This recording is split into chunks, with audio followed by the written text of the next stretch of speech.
안녕하세요. 아,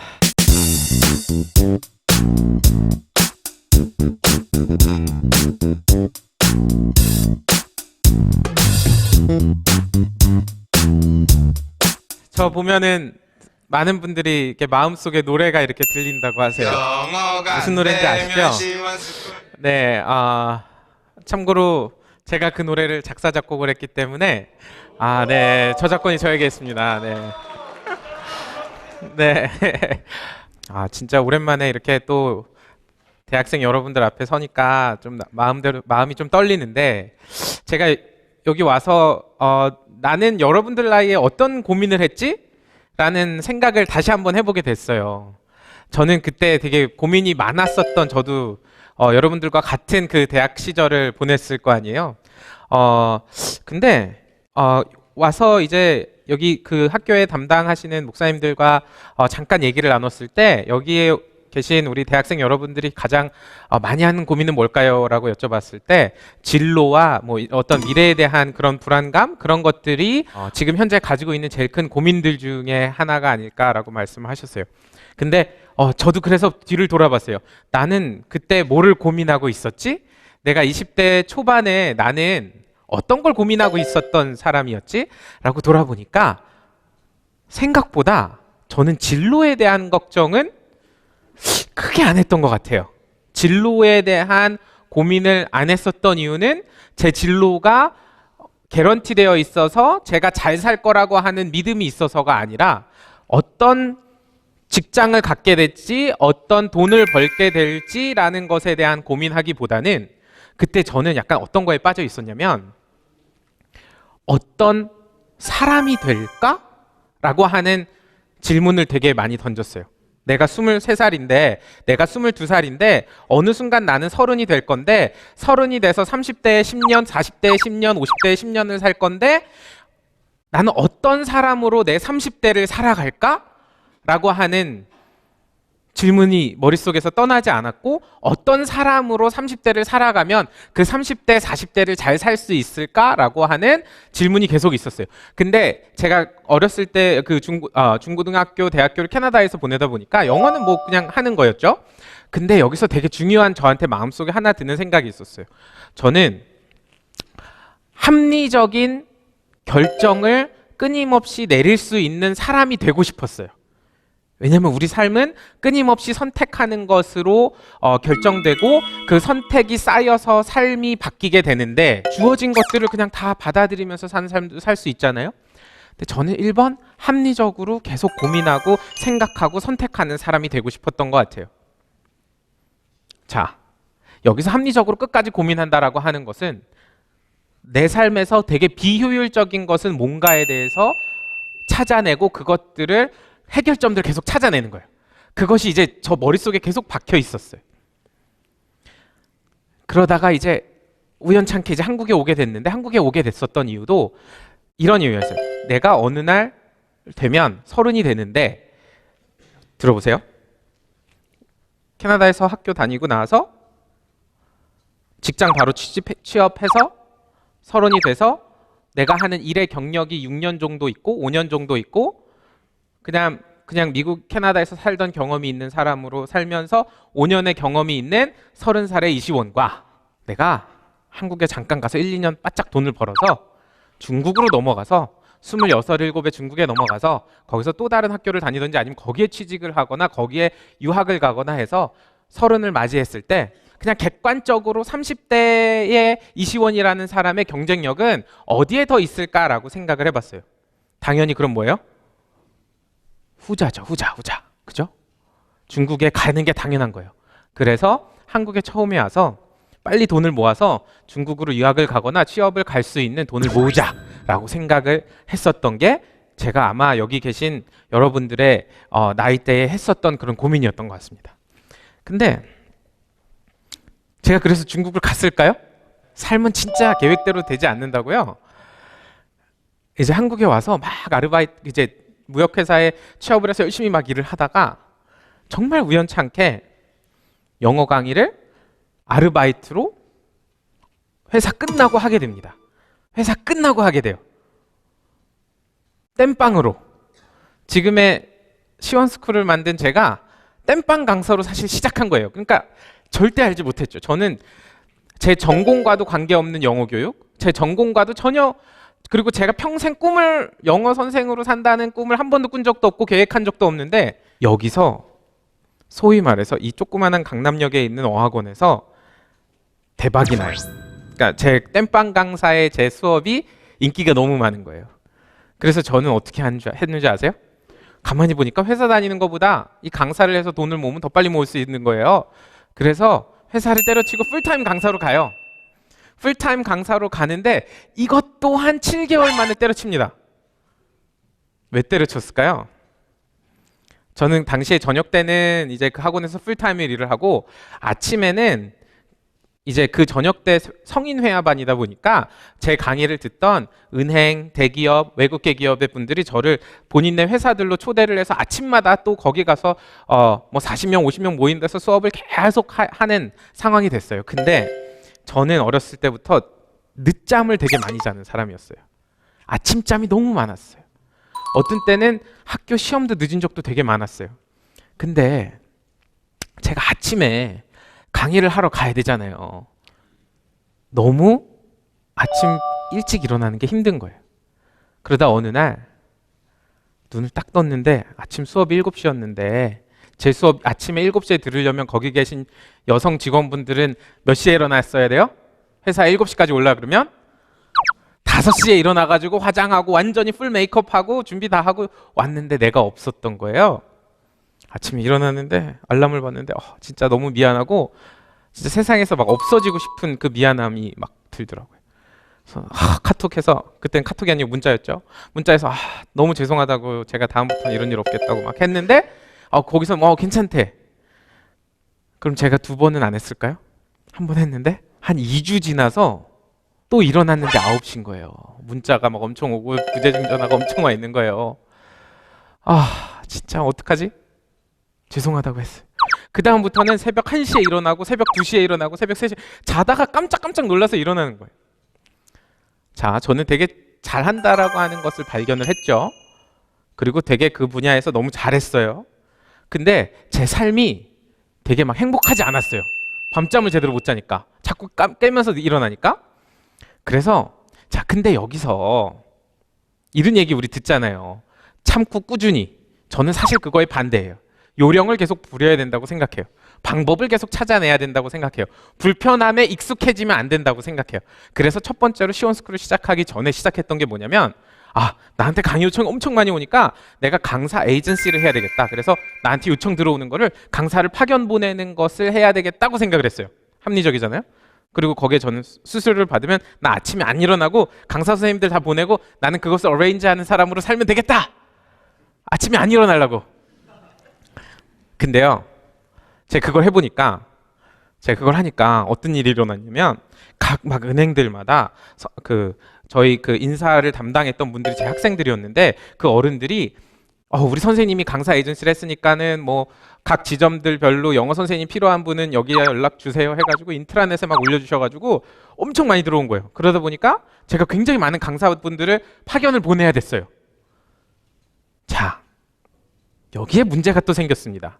무슨 문제가 생기냐면, 첫 번째로는 퀄리티 컨트롤이 안 되죠. 사람들이, 제가 강의하는 게 아니라 그 각각의 선생님들이 가서 강의를 하니까, 그러니까 퀄리티가 왔다 갔다 하는 거예요. 두 번째는 각 회사들마다 지점이 강남 뭐 을지로 이런 데 있는 것이 아니라 용인에도 있고 의정부에도 있고 광명에도 있고 막 이러다 보니까 익스펜션 관련돼서 너무나 머리가 아픈 거예요. 선생님들이 1시간 수업하려고 1시간 반을 운전해서 가서 1시간 반을 운전해서 오는 건 말이 안 되는 일이잖아요. 그리고 세 번째는 사람에 대한 디펜던시가 너무 높아서, 사람은 소위 말해서 그 변수가 너무 많잖아요.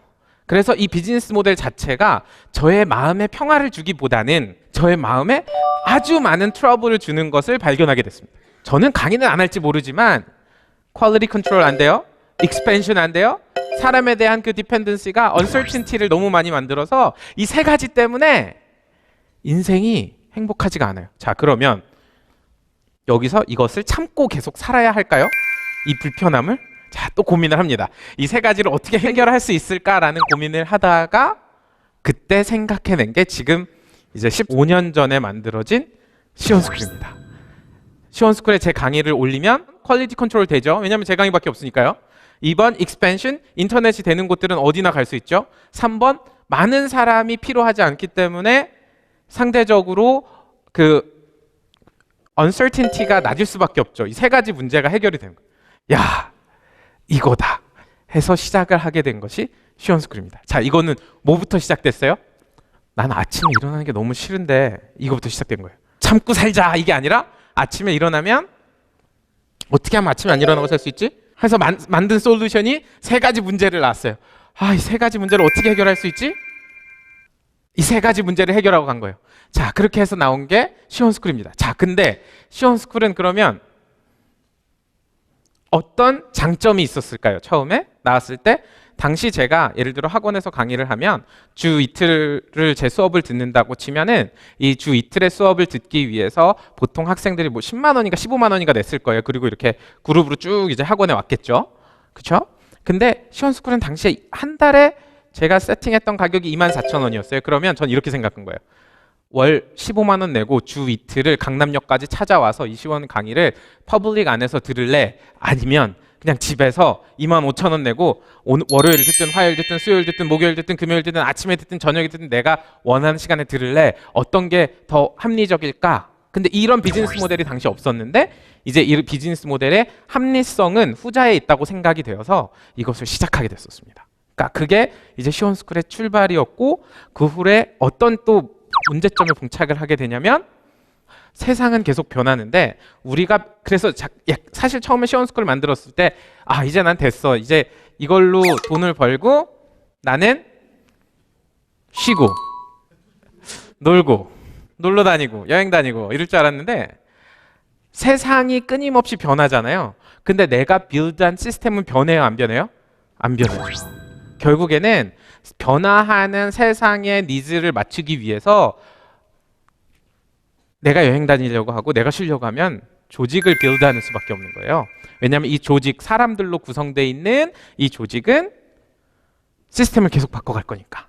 그래서 그 후로 제가 거의 한 4, 5년 동안은 이 팀을 빌드하는 거에 되게 약간 집중을 하게 돼서 여기까지 오는 이제 오늘날 이제 100만 회원이 넘는 시원스쿨이라고 하는 교육회사를 만들게 되었던 것입니다. 자, 지금 제가 제 스토리를 쭉 말씀드린 이유는 한 가지입니다. 이유는 딱 하나예요. 지금 여러분들께서는 여기서 어떤 것을 가져가야 되냐면 나는 과연 나에게 있는 문제들을 어떻게 해결하려고 하는 사람인가? 진짜 깊이 있게 내가 갖고 있는 문제들이 무엇인지에 대해서 고민하고 질문하고 그 해결책을 내려고 하는 사람인가? 아니면 흘러가는 대로 지금 청년들이 다 힘들다고 하니까 내가 어려운 것도 뭐 이 세상이 나를 어렵게 한 거지. 이 세상이 청년들 다 어렵게 했으니까 나도 그 중에 한 명이지 라고 생각하고 있으신가? 한번 질문을 던질 필요가 있습니다. 지금 여러분들의 삶에서 어떤 것이 제일 큰 문제입니까? 여러분들이 죽지 않으면은 30이란 나이는 무조건 오거든요. 죽지 않으면 30이란 나이는 무조건 와요. 제가 예언할게요. 30이란 나이는 사람만 있으면 무조건 와요. 몇 년 남았어요? 30까지 몇 년 남았어요? 11년? 많이 남았네요. 몇 년 남았어요? 자, 6년, 7년 동안 여러분들은 어떤 사람이 지금의 나는 이런 모습인데 6년 후에 나는 이런 모습이고 싶어의 그 사람은 누구예요? 6년 있다가 나 이런 차를 갖고 이런 집을 갖고 이런 직업을 갖고 어떤 포지션에 대한 어떤 소유에 대한 걸 질문하는 게 아니라 어떤 사람이 되고 싶어요? 저는요, 근데 여기서 여러분들께 하나 챌린지 하고 싶은 건 뭐냐면 사람들이 저한테 막 물어보거든요. 시원스쿨의 성공의 어떤 계기는 무엇입니까? 계기는 무엇입니까? 근데 하나의 엄청나게 좋은 결정으로 이루어지지 않습니다. 하나의 되게 피보털한 모멘트가 있는 것처럼 보이지만 그 피보털한 모멘트를 만들기 위해서 그 전 단계에 엄청나게 많은 작은 결정들이 쌓여 있는 거예요. 여기서 근데 그 중에 하나가 되게 운 좋게 터진 것 뿐인 거죠. 그게 그래서 조직의 DNA가 되고 네이처가 그 자체가 되는 거죠. 우리 자체도 마찬가지입니다. 로또를 사서 부자가 된 사람이 그것을 유지할 확률이 별로 없다고 하잖아요. 그죠? 왜 그러냐면 그 사람은 수많은 작은 결정들이 모여서 그걸 한 게 아니라 잠깐 운 좋게 하나 터졌던 것 뿐인 거예요. 수많은 작은 결정들을 잘하려고 한다면 우리는 끊임없이 우리가 하는 결정들에 대해서 의심하고 사람들이 하는 이야기들에 대해서 질문을 던지고 의심할 필요가 있습니다. 계속 질문 던져야 돼요. 이게 과연 최선일까? 이거보다 더 좋은 건 없을까? 이거보다 어떻게 하면 더 짧게 할 수 있을까? 사실 이런 것들이 영어의 가르침의 방식에서 제가 적용했었고 그 적용된 방식들이 영어 수업을 제가 다르게 할 수 있었던 원인이 되었던 것도 맞습니다. 그러니까 약간 어떻게 보면 작은 결정들의 괜찮았었던 작은 결정들의 합의 결과라고 볼 수 있는 거예요.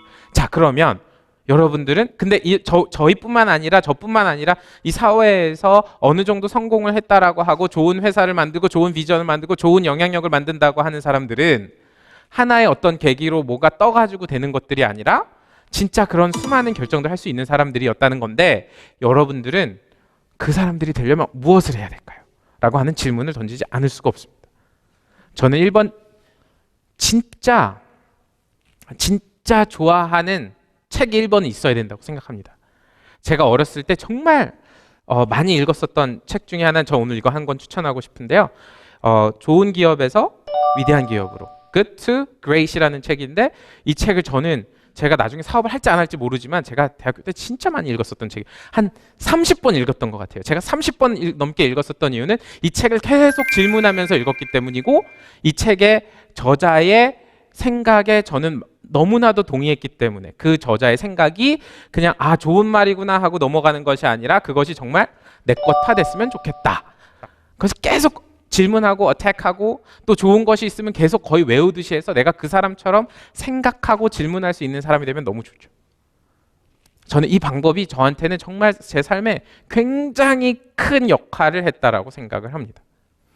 자, 그러면 영어에 있어서 이렇게 고민하고 생각하는 방식이 어떤 저에게 차이점을 다른 선생님들과의 차이점을 가져오게 됐냐면 자, 이제부터 이제 영어 얘기가 나옵니다.